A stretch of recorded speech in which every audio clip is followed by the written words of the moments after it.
ಡಾಲಾಯ್ತ್ ಅವರ ಸಾರಥ್ಯದಲ್ಲಿ the Friday times news.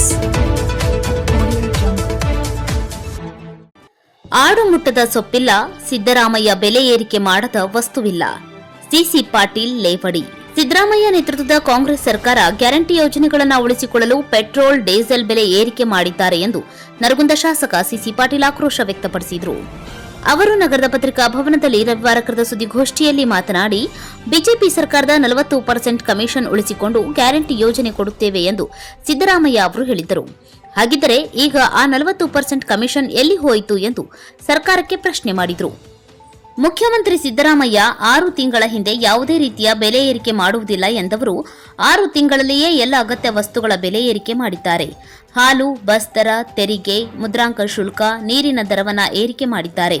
ಇದೆಲ್ಲವನ್ನ ನೋಡಿದರೆ ಆಡು ಮುಟ್ಟದ ಸೊಪ್ಪಿಲ್ಲ, ಸಿದ್ದರಾಮಯ್ಯ ಬೆಲೆ ಏರಿಕೆ ಮಾಡದ ವಸ್ತುವಿಲ್ಲ ಎಂದು ಲೇವಡಿ ಮಾಡಿದರು. ತೈಲ ಬೆಲೆ ಏರಿಕೆಯಿಂದ ಅಗತ್ಯ ವಸ್ತುಗಳ ಬೆಲೆ ಮತ್ತು ಬಸ್ ದರ ಏರಿಕೆಯಾಗಲಿದೆ. ಆ ಮೂಲಕ ಶಕ್ತಿ ಯೋಜನೆಗೆ ಬೇಕಾದ ಹಣವನ್ನ ಬೆಲೆ ಏರಿಕೆ ಮೂಲಕ ಭರಿಸಿಕೊಳ್ಳುತ್ತಿದೆ. ಇನ್ನುಳಿದ 4 ಯೋಜನೆಗಳಿಗೆ ಸರ್ಕಾರ ಮತ್ತೆ ಯಾವ ರೀತಿ ಬೆಲೆ ಏರಿಕೆ ಮಾಡಲಿದೆ ಎನ್ನುವುದನ್ನು ಕಾದು ನೋಡಬೇಕಿದೆ. ರಾಜ್ಯ ಸರ್ಕಾರದ ಈ ನಿರ್ಧಾರವನ್ನ ಬಿಜೆಪಿ ಉಗ್ರವಾಗಿ ಖಂಡಿಸುತ್ತದೆ ಎಂದರು. ಸರ್ಕಾರದ ಗ್ಯಾರಂಟಿ ಕಾರ್ಯಕ್ರಮಗಳ ಬಗ್ಗೆ ನಮ್ಮ ಆಕ್ಷೇಪ ಇಲ್ಲ. ಬಡವರಿಗೆ ಕಾರ್ಯಕ್ರಮಗಳನ್ನು ಮಾಡಬೇಕು.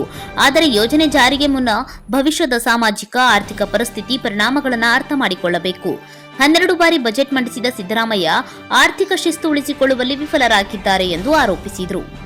ಬಿಜೆಪಿ ಜಿಲ್ಲಾಧ್ಯಕ್ಷ ರಾಜು ಕುರುಡಗಿ ಅವರು ಮಾತನಾಡಿ, ರಾಜ್ಯ ಸರ್ಕಾರ ಪೆಟ್ರೋಲ್, ಡೀಸೆಲ್ ಬೆಲೆ ಏರಿಕೆ ಮಾಡಿರುವುದನ್ನು ಖಂಡಿಸಿ ಜೂನ್ 17ರಂದು ಬೆಳಗ್ಗೆ 11 ಗಂಟೆಗೆ ಹಳೆ ಜಿಲ್ಲಾಧಿಕಾರಿ ಕಚೇರಿ ಮುಂಭಾಗದಲ್ಲಿ ಪ್ರತಿಭಟನೆ ನಡೆಸಲಾಗುವುದು ಎಂದರು.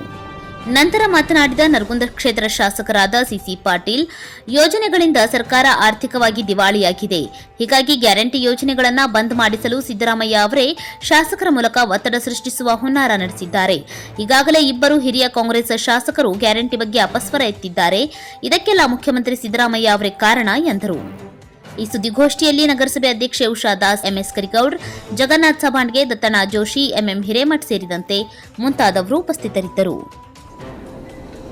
ಲೋಕಸಭಾ ಚುನಾವಣೆಯ ಫಲಿತಾಂಶದ ನಂತರ ಶ್ರೀಮಾನ್ ಸಿದ್ದರಾಮಯ್ಯ ಮತ್ತು ಡಿ.ಕೆ. ಶಿವಕುಮಾರ್ ನೇತೃತ್ವದ ಸರ್ಕಾರ ಏನು ಮಾಡಬೇಕು, ಹೇಗೆ ಮಾಡಬೇಕು ಅಂತ ತಿಳಿಲಾರದಂಥ ಪರಿಸ್ಥಿತಿಯೊಳಗೆ ಒದ್ದಾಡಕತ್ತಾರೆ. ಸುಮಾರು 3 ತಿಂಗಳಿಂದ ದಾಖಲಾದ ಪ್ರಕರಣಕ್ಕೆ ಈ ನಾಡು ಕಂಡಂಥ ಧೀಮಂತ ನಾಯಕ, ರೈತರ ಪರವಾಗಿ ಜೀವನದುದ್ದಕ್ಕೂ ಹೋರಾಟವನ್ನು ಮಾಡಿ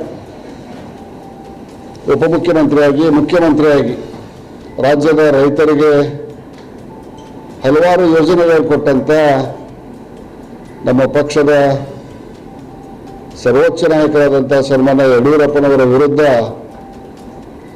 3 ತಿಂಗಳ ಹಿಂದೆ ದಾಖಲಾದಂಥ ಒಂದು ಪ್ರಕರಣಕ್ಕೆ ಅರೆಸ್ಟ್ ವಾರೆಂಟನ್ನು ತರುವಂತಹ ದೇಶದ ರಾಜಕಾರಣವನ್ನು ಸನ್ಮಾನ್ಯ ಸಿದ್ದರಾಮಯ್ಯನವರ ನೇತೃತ್ವದ ಸರ್ಕಾರ ಮಾಡಿದೆ ಅಂತ ಹೇಳ್ತಾ ಇದನ್ನು ಕಟುವಾಗಿ ನಾನು ಖಂಡಿಸ್ತೇನೆ. ಈ ಪ್ರಕರಣ ಆದ ದಿವಸ ಸನ್ಮಾನ್ಯ ಗೃಹ ಸಚಿವರು ಪರಮೇಶ್ವರ್ ಸಾಹೇಬರು ಒಂದು ಹೇಳಿಕೆಯನ್ನು ಕೊಟ್ಟಿದ್ದರು. ಆ ಹೆಣ್ಮಗಳಿಗೆ ಗಣ್ಯ ವ್ಯಕ್ತಿಗಳ ಮೇಲೆ, ಪ್ರಭಾವಿ ವ್ಯಕ್ತಿಗಳ ಮೇಲೆ ದೂರು ಕೊಡುವಂಥ ಒಂದು ಹವ್ಯಾಸ ಐತಿ. ಇದನ್ನು ಭಾಳ ಸೀರಿಯಸ್ ಆಗಿ ತಗೋಬೇಕಾದಂಥ ಅವಶ್ಯಕತೆ ಇಲ್ಲ ಅನ್ನುವಂಥ ಹೇಳಿಕೆಯನ್ನು ಕಾಂಗ್ರೆಸ್ ಪಕ್ಷದ ಪ್ರಮುಖರಾದಂಥ ಗೃಹ ಸಚಿವರಾದಂಥ ಸನ್ಮಾನ್ಯ ಪರಮೇಶ್ವರ್ ಸಾಹೇಬರು ಹೇಳಿಕೆ ಕೊಟ್ಟಿದ್ದರು. 12ನೇ ತಾರೀಕಿಗೆ ವಿಚಾರಣೆಗೆ ಹಾಜರಾಗಬೇಕಂತ ಹೇಳಿ ಅವರು ಕೇಳಿಕೊಂಡು ಲೋಕಸಭೆಯಲ್ಲಿ ಇತ್ತೀಚೆಗೆ ಅಧಿಕಾರಕ್ಕೆ ಬಂದ ಸನ್ಮಾನ್ಯ ನರೇಂದ್ರ ಮೋದಿಜಿಯವರ ಸರ್ಕಾರ ಹೊಸದಾಗಿ ರಾಜ್ಯದಿಂದ ಮಂತ್ರಿಗಳ ಪ್ರಮಾಣ ವಚನ ಆಗಿದೆ. ಕಾರ್ಯನಿಮಿತ್ತ ದೆಹಲಿಗೆ ತೆರಳುತ್ತಾ ಇದ್ದೇನೆ. 12ರ ಬದಲು 17ಕ್ಕೆ ನಾನು ಬಂದ CID ತನಿಖೆಗೆ ಹಾಜರಾಕೇನೆ ಅಂತ ಹೇಳಿದರು. ಅಷ್ಟರೊಳಗಾಗಿ ಅರೆಸ್ಟ್ ವಾರೆಂಟನ್ನು ತಗೊಂಡು ದೇಶದ ರಾಜಕಾರಣವನ್ನು ಮಾಡಿದರು. ಬಹುತೇಕ ತಮಗೂ ಎಲ್ಲ ಮಾಹಿತಿ ಗೌರವಾನ್ವಿತ ನ್ಯಾಯಾಲಯ ಒಂದು ಚುನಾಯಿತ ಸರ್ಕಾರಕ್ಕೆ ಹಿಂದೆಂದೂ ಹಾಕದಂಥ ಚೀಮಾರಿಯನ್ನು ಅತ್ಯಂತ ಕಟುವಾದ ಶಬ್ದಗಳಲ್ಲಿ ಹಾಕಿದ್ದನ್ನು ನಾವು ಮಾಧ್ಯಮದ ಮುಖಾಂತರ ನೋಡಿದ್ದೇವೆ. ಇಲಾಖೆವಾರು ಎಲ್ಲ ವಸ್ತುಗಳ ಮೇಲೆ ಬೆಲೆ ಏರಿಕೆಯನ್ನು ಮಾಡಿದೆ. ಈ ಸರ್ಕಾರದ ಪಂಚ ಗ್ಯಾರಂಟಿ ಜೊತೆಗೆ 6ನೇ ಗ್ಯಾರಂಟಿ ಏನಂದ್ರೆ ಎಲ್ಲ ವಸ್ತುಗಳ ಬೆಲೆ ಏರಿಕೆನ 6ನೇ ಗ್ಯಾರಂಟಿ.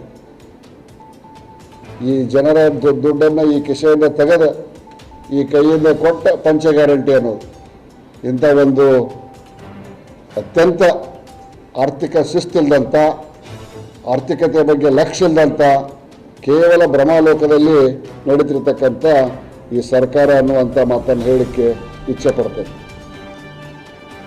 ಹಾಲಿನ ದರ ಏರಿಕೆ ಆಗೈತಿ, ಬಸ್ ದರ ಏರಿಕೆ ಆಗೈತಿ, ಸಾರಿಗೆ ಇಲಾಖೆ ತೆರಿಗೆ, ನೋಂದಣಿ, ಮುದ್ರಾಂಕ ಶುಲ್ಕ, ನೀರಿನ ತೆರಿಗೆ, ಅಬಕಾರಿ ತೆರಿಗೆ, ಕಂದಾಯ ತೆರಿಗೆ ಹೆಚ್ಚಳ ಮಾಡಿದ್ದು ನಿನ್ನೆ ಮತ್ತೆ ಅತ್ಯಂತ ಆಘಾತಕಾರ ಸುದ್ದಿ ಅಂದ್ರೆ ಡೀಸೆಲ್ ಮತ್ತು ಪೆಟ್ರೋಲ್ ಬೆಲೆಯನ್ನು ಏರಿಸಿದ್ದು.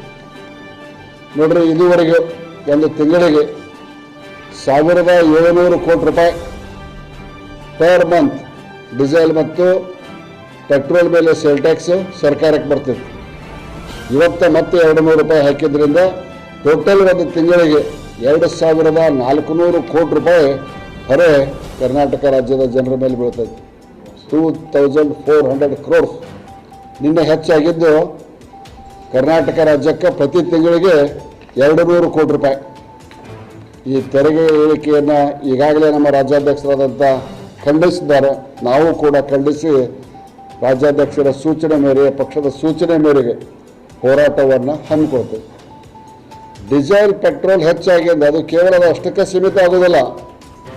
ಮುಂದಿನ ದಿನಮಾನಗಳಲ್ಲಿ ಬಸ್ ದರ ಹೆಚ್ಚಾಕವು, ಟ್ರಾನ್ಸ್ಪೋರ್ಟೇಷನ್ ಹೆಚ್ಚಾದ ಕೂಡಲೇ ಹೋಟೆಲ್ ತಿಂಡಿ ತೀರ್ಥಗಳ ಬೆಲೆ ಹೆಚ್ಚಾಕವು. ಡೀಸೆಲ್ ಪೆಟ್ರೋಲ್ ದರ ಹೆಚ್ಚಾಗೋದು ಅದು ಒಂದು ತಾಯಿ ಬೇರೆ ಅಂತೇವಲ್ಲ ನಾವು, ಹಂಗೆ ಅದನ್ನು ಹೆಚ್ಚು ಮಾಡೋದಂಗೆ. ಎಲ್ಲದಕ್ಕೂ ಡೀಸೆಲ್ ಬೇಕು, ಎಲ್ಲದಕ್ಕೂ ಪೆಟ್ರೋಲ್ ಬೇಕು. ಅದನ್ನು ಹೆಚ್ಚಾಗಿದ್ದರಿಂದ ಮುಂಬರುವಂಥ ಪೆಟ್ರೋಲ್ ಡೀಸೆಲ್ ಮೇಲಿನ ಅವಲಂಬಿತ ವ್ಯವಹಾರಗಳೆಲ್ಲ ಹೆಚ್ಚಾಕವು. ಈ ನಿನ್ನೆಯ ಒಂದು ಏರಿಕೆಯಿಂದ ಏನು ಇವರು ಮಾತೆಯರಿಗೆ ಒಂದು ಫ್ರೀ ಬಸ್ ಸೌಲಭ್ಯವನ್ನು ಕೊಟ್ಟಿದ್ರಲ್ಲ, ಯಾವುದದು ಶಕ್ತಿ ಯೋಜನೆ. ಆ ಶಕ್ತಿ ಯೋಜನೆಗೆ ಏನು ಹಣ ಬೇಕಾಗಿತ್ತಲ್ಲ, ಆ ಹಣವನ್ನು ಬಸ್ ದರ ಹೆಚ್ಚಿಗೆ ಮಾಡಿ ತುಂಬಿಕೊಂಡು ಸಾರ್ವಜನಿಕರಿಂದ ಗೃಹಿಣಿಯರು ಬಂದರು. ಅವರು ಗೃಹಿಣಿಯರು ಏರಿಕೆಯಾಗಿ ಬಂದರು. ಡೀಸೆಲ್ ಪೆಟ್ರೋಲ್ ಒಳಗೆ ಇಲ್ಲಿ ವಸೂಲು ಮಾಡಿದ್ರು, ಅಲ್ಲಿ ನಮಗೆ ಫ್ರೀ ಬಿಟ್ಟೆವು ಅಂತ ಹೇಳಿದ್ರು. ಹಿಂಗೆ ಇನ್ನು 4 ಗ್ಯಾರಂಟಿಗೆ ಮತ್ತೆ ಅವ್ರು ರೇಟ್ ಹೆಚ್ಚಿಗೆ ಮಾಡ್ತಾರೆ. ಈಗ 1 ಗ್ಯಾರಂಟಿ ಕಾಂಪನ್ಸೇಟ್ ಮಾಡಿಕೊಂಡು ಶಕ್ತಿ ಯೋಜನೆಯನ್ನು ಕಾಂಪನ್ಸೇಟ್ ಮಾಡಿಕೊಂಡು ಇನ್ನು 4 ಯೋಜನೆ ಅದಾವೆ, ಅವಕ್ಕೆ ಏನು ಹಾಕವೋ ನೋಡಬೇಕು ಅನ್ನುವಂಥ ಮಾತನ್ನು ಹೇಳ್ತಾ, ಸನ್ಮಾನ್ಯ ಜಗದೀಶ್ ಶೆಟ್ಟರ್ ಸಾಹೇಬರು ನಿನ್ನೆ ನಮ್ಮ ಕ್ಷೇತ್ರಕ್ಕೆ ಬಂದು ನಮ್ಮ ಊರಿಗೆ ಬಂದಿದ್ದರು. ನಮ್ಮ ಕ್ಷೇತ್ರ ಮತ್ತು ನಮ್ಮ ಊರು ಎರಡಕ್ಕೂ ಬಂದಿದ್ದರು. ಊರು ಆಚಮಟ್ಟಿ ತಾಲೂಕು, ಕ್ಷೇತ್ರ ನರಗುಂದ ತಾಲೂಕು. ಬೆಳಗಾವಿಯಲ್ಲಿ ರಿವ್ಯೂ ಮೀಟಿಂಗ್ ಮಾಡುವಾಗ ಸುಮಾರು 2000-3000 ಕೋಟಿ ಟೆಂಡರ್ HSTP ರೋಡ್ ಟೆಂಡರ್ ಕರೆದಾರ, ಏಜೆನ್ಸಿ ಫಿಕ್ಸ್ ಮಾಡ್ಯಾರ. 10 ಎಕರೆ ಲ್ಯಾಂಡ್ ಅಕ್ವಿಸಿಷನ್ ಆಗಿಲ್ಲ. 10 ಎಕರೆ ಲ್ಯಾಂಡ್ ಅಕ್ವಿಸಿಷನ್ ಆಗಿಲ್ಲ. ಇದ್ರ ಉದ್ದೇಶ ಏಜೆನ್ಸಿ ಫಿಕ್ಸ್ ಆಗ್ಬೇಕಂದ್ರೆ ಉದ್ದೇಶ ಏನು? ಇದನ್ನು ಕೂಡ ಮುಖ್ಯಮಂತ್ರಿಗಳು ಏನು ನಾವು 10ನೇ ತಾರೀಕಿನಿಂದ ಅಧಿವೇಶನ ಪ್ರಾರಂಭ ಆಗಬಹುದು ಅನ್ನುವಂಥ ಒಂದು ಸುದ್ದಿ ಕೇಳಾಡಕತ್ತೈತಿ. ಅದ್ರಾಗ ನಾವು ಪ್ರಶ್ನೆ ಮಾಡ್ತೀವಿ, ಅದಕ್ಕೆ ಅವ್ರು ಉತ್ತರ ಕೊಡ್ಬೇಕು. ಹಾಂ, ನಾನು ಅಂಕಿತ ಮಾಧ್ಯಮದವ್ರ ಇದ್ರಾಗ ಶಾಮರ್ ಇರ್ತೀರಿ. ಹಾಂ, ಏನು ಉದ್ದೇಶ? ಅದೇ ಉದ್ದೇಶ. 7 ಕೋಟಿ